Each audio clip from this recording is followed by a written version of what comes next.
আসসালামু আলাইকুম বন্ধুরা, কেমন আছো সবাই? আশা করি তোমরা ভালো আছো। আলহামদুলিল্লাহ আমি ভালো আছি তোমাদের দোয়ায়। আজকে আমি নিয়ে আসব তোমাদের মাঝে কিভাবে থানকুনির পাতা দিয়ে বড়া বানাবা আর কতটা মজা লাগে। তোমরা তো এটা জানো না, কিন্তু একবার ট্রাই করবা, দেখবা অনেক মজা লাগছে আর পরবর্তীতে আবার খাওয়ার মন চাইবে। তোমরা ট্রাই করবে আর তোমরা খাওয়ার চেষ্টা করবে। চলো দেখিনি কিভাবে কিভাবে আমি বানাই। এই তো বুটের ডাল নিয়েছি। ডালটা ভালো করে 5 ঘন্টা ভিজিয়ে রাখছিলাম, ভিজিয়ে রাখে ব্লেন্ডার করে নিয়েছি। এখন দেখেন এই যে থানকুনির পাতাটা কুচু কুচু করে নিয়েছি, এগুলোকে দিয়ে দিব। তো এখানে আর দিব পেঁয়াজ কুচি, পেঁয়াজ কুচি দিয়ে দিব আর দিয়ে দিব মরিচ কুচি, রসুন কুচি।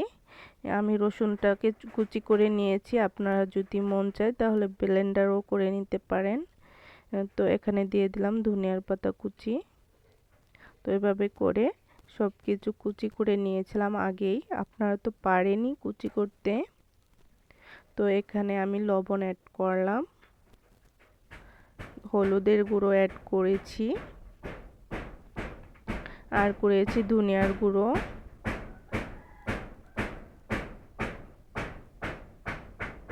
আর এখানে বেকিং সোডা অ্যাড করে দিলাম। তো এখানে দিয়ে দিলাম ময়দা 2 চামচ, নুন দিয়ে দেব একটু, এলাচ গুঁড়ো।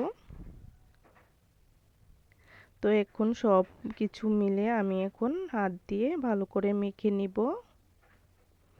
তো সুন্দর করে মেখে নিতে হবে। তো এভাবে করে আমার একটু জিরা বাটাও দিয়ে দিলাম। তো এভাবে করে সুন্দর করে আমি মেখে নিব।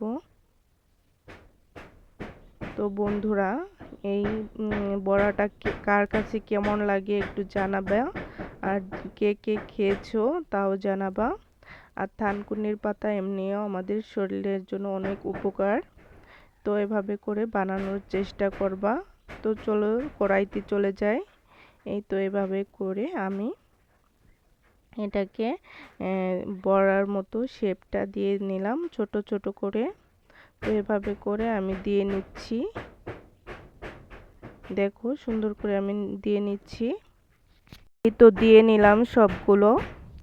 তো এভাবে করে আমি এক পিঠ ভাজার অপেক্ষায় থাকবো লাল হওয়ার। তো দেখেন এই তো লাল হয়ে গেছে।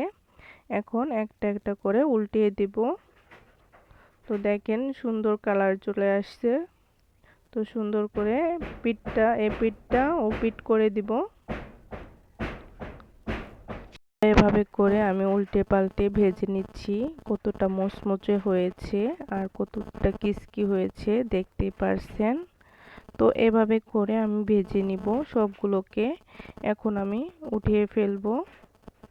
তো দেখেন আমি উঠিয়ে ফেলছি। এই পর্যন্তই। আল্লাহ হাফেজ, ভালো থাকবেন।